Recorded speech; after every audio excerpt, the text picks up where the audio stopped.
Tentunya. Dr. Khatib Basri, banyak orang kemudian tetap nervous, grogi karena ada situasi yang tidak pasti. Dan Presiden Prabowo sendiri juga mengatakan ada situasi ekonomi yang tidak pasti. Nah, Mas Dede, orang kemudian dengan badai PHK, lalu kemudian situasi ekonomi global yang juga cukup tidak menentu, lapangan pekerjaan yang menipis, ekspor yang juga mengalami hambatan. Apakah bagaimana Anda menjelaskan situasi saat ini di mana banyak orang secara hati masih merasa grogi melihat ekonomi Indonesia? Oke, saya lihat ini karena ini isu terpisah dari Trump ya.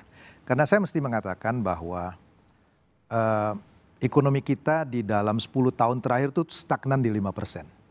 Oke, tumbuhnya di 5%. Dan di dalam periode 2019 sampai 2023 ya, kalau kita lihat Rosi, ini sesuatu yang jadi concern saya mulai raise issue ini sejak tahun lalu sebetulnya. Itu adalah the bottom 40% terbawah itu pertumbuhan spendingnya ya, income-nya itu 2% in real terms. Jadi kalau dengan inflasi mungkin sekitar 4%-an. Mereka itu cukup terbantu karena berbagai program sosial pemerintah. Yeah. Apakah itu BLT, apakah itu PKH. Bansos lah. Bansos ya.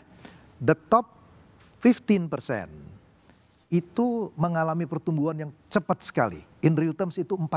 Bayangkan, jadi kalau kita pakai inflasi mereka mungkin tumbuh itu sekitar 6%-an. Ini di periode 2019-2023. Itulah orang-orang yang kita lihat di konser, yang pergi beli iPhone, yang traveling, itu kelompok itu. Tapi ada kelompok yang disebut sebagai decile 5-8, 50-80, itu experience negative growth.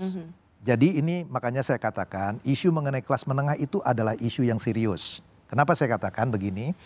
Karena ada satu hal kejadian di Chile yang disebut sebagai Chilean Paradox. Ekonominya semuanya baik, tetapi ketika pemerintahnya mau naikin fare metro beberapa sen, terjadi demonstrasi besar. Karena kelas menengahnya dineglect.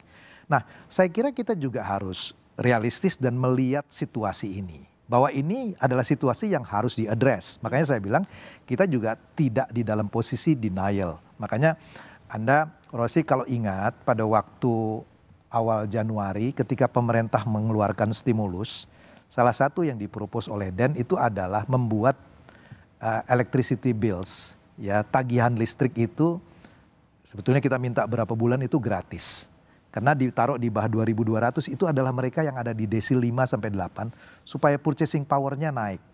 Nah, jadi yang ingin saya katakan adalah memang harus ada yang dilakukan untuk mendorong perekonomian domestik. Ya, itu apakah melalui yang disebut sebagai fiscal stimulus atau berbagai kebijakan lain, nanti kita bisa diskusikan. Jadi memang ada concern itu dan itu adalah legitimate. Kenapa itu terjadi? Sepanjang periode 2019-2023, sebagian besar job yang tercipta itu adalah informal. Ya, betul. Bandingkan dengan 2009-2014, di mana sebagian besar job yang tercipta itu adalah formal sector, upahnya tinggi. Tetapi ini adalah di dalam 5 tahun terakhir, itu yang terjadi adalah sektor informal yang upahnya jauh lebih rendah. Jadi concern itu adalah concern yang legitimate. Betul, karena misalnya versi Kementerian Tenaga Kerja itu 18.000 tenaga kerja kehilangan pekerjaannya. Tetapi kalau dari Asosiasi Buruh itu sekitar 40.000. Ada untuk awal tahun ini, Januari sampai Maret kalau nggak salah, 2025. Meskipun ada ketidaksamaan data, tapi katakanlah kita ambil tengahnya, katakan di 25.000 tenaga kerja kehilangan pekerjaannya. Jadi kita seperti dihantam 2 kali. Meskipun efek Trump itu tidak terlalu dramatis atau tidak terlalu kejam menghantam Indonesia, tetapi sebelum ada Trump, kita sendiri punya problem domestik yang belum selesai, yaitu soal bagaimana tenaga kerja, ketidakpastian ekonomi. Mengapa saya mengadres ini, Mas Dede? Inilah yang kemudian membuat para pelaku usaha semakin merasa kecil hati. Karena situasi ini belum juga diberikan penjelasan apa yang bisa dilakukan oleh pelaku usaha. Apalagi sekarang sudah kuartal pertama. pasti dengan ada kebijakan Trump ini itu akan mengubah rencana mereka di kuartal berikutnya. Jadi menggambarkan situasi dalam negeri yang belum selesai ditambah dengan kebijakan Trump, apa sebenarnya yang harus menjadi pemahaman kita bersama? Oke, dua hal. Tadi saya katakan, yang pertama adalah buat yang mereka orientasi ekspor, tadi saya katakan diregulasi. Ya, karena itu akan membuat biaya produksinya jadi jauh lebih murah. Jangan lupa loh, 90% dari import kita itu adalah bahan baku dan barang modal. Jadi kalau itu relatif murah, kita akan bisa compete. Belum lagi berbagai pungutan. Itu satu hal, kita bisa bicara detail mengenai itu. Tapi yang kedua, Rosi, akibat dari deregulasi akan ada sektor yang mungkin akan kalah dari kompetisi. Nah, pemerintah itu harus melakukan upaya perlindungan untuk ini. Nah, di sini saya lihat peran dari fiscal stimulus itu penting. Ya, kemana fiscal stimulus itu harus dialokasikan? Harus dialokasikan kepada, ini saya kasih contoh ya. Di Amerika itu kenapa fiscal stimulusnya itu kadang-kadang nggak terlalu efektif? Karena di sana orangnya relatif kaya. Jadi kalau dia dikasih uang tambahan, dia nabung. Di kita, dari uang yang ada aja itu nggak cukup. Jadi kalau dikasih uang tambahan, dia pasti belanja. Nah, ini bertentangan dengan kalau kita waktu kecil disebutnya sebagai hemat pangkal kaya, jangan belanja. Tapi kalau mau memulihkan ekonomi, itu belanja pangkal pulih. Yeah. Ya, kalau Anda belanja, permintaannya ada. Kalau permintaannya ada, produksinya ada. Nah, kalau pemerintah misalnya memberikan bantuan sosial kepada kelompok miskin, orang miskin tuh nggak bisa nabung, dia pasti belanja, dia pasti spend. Permintaannya ada, kalau permintaannya ada, investasinya akan naik. Itu satu. Kemudian cari sektor yang bisa dieksekusi segera, yang punya backward forward linkage banyak. Apa misalnya? Pariwisata. Ya. Pemerintah lakukan di dalam program sosial, apakah itu dengan MBG dan segala macam, percepat itu. Sehingga kemudian penyerapan dari anggarannya bisa terjadi. Ini yang saya bilang akan mendorong ekonomi domestik. Karena tadi seperti Anda bilang, porsi terbesar dari ekonomi kita kan adalah konsumsi. Ya, ini berbeda dengan pandangan istilah ekonominya tuh supply side. Supply side itu percaya bahwa supply creates its own demand. Jadi kalau produksi ditambah, permintaannya ada. Di kita enggak, demand creates its own supply. Kalau permintaannya ada, maka perusahaan itu akan respon. Jadi yang paling penting adalah bagaimana mendorong domestic demand dengan cara supaya konsumsinya bisa jalan. Tetapi kritik juga diarahkan ke pemerintah karena tahu bahwa penerimaan negara tidak memiliki kemewahan.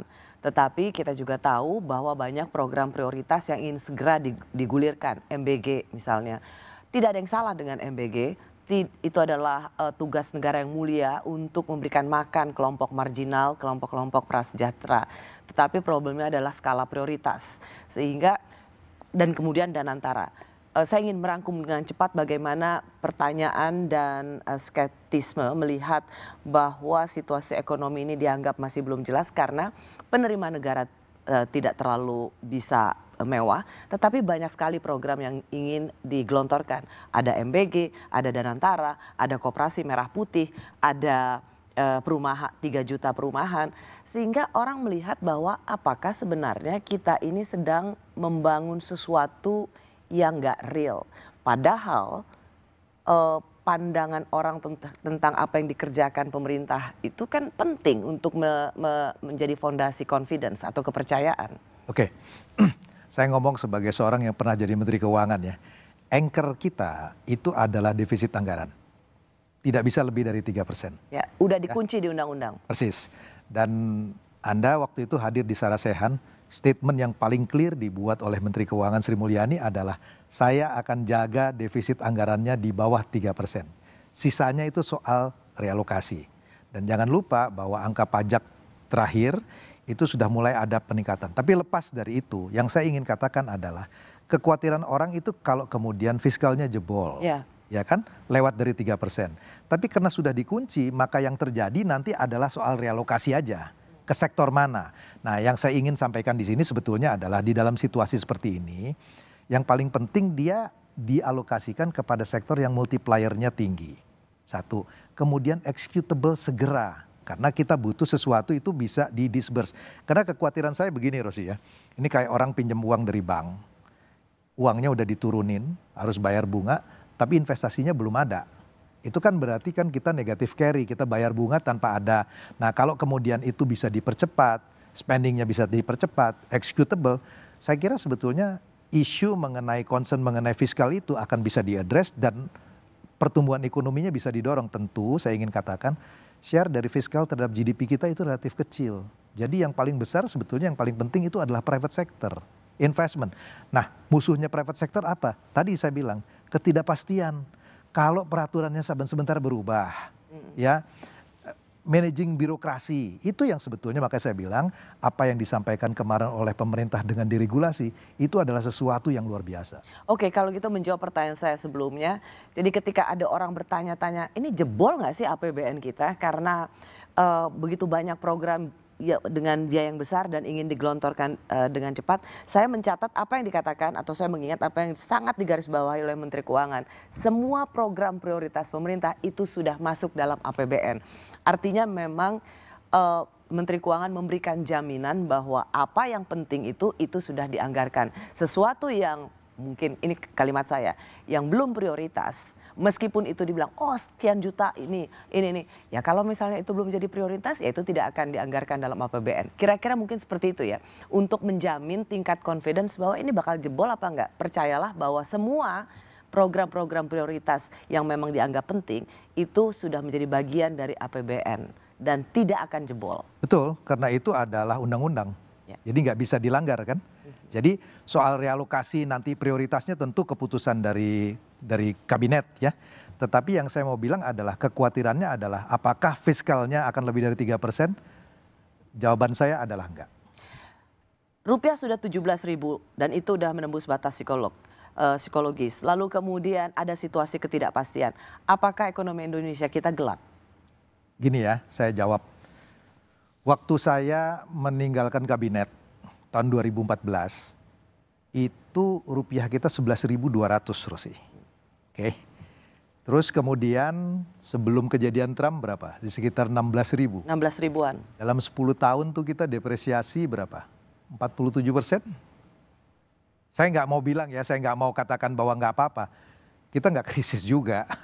Ya, yang saya mau bilang adalah selama bahwa depresiasi rupiah itu gradual, tidak menimbulkan kepanikan, orang itu accustomed to terhadap hal-hal seperti itu. Saya nggak tahu. Tapi awal krisis 98 itu di 17.000 loh. Persis, tahu nggak kenapa alasannya? Karena orang tidak terbiasa dengan flexible exchange rate.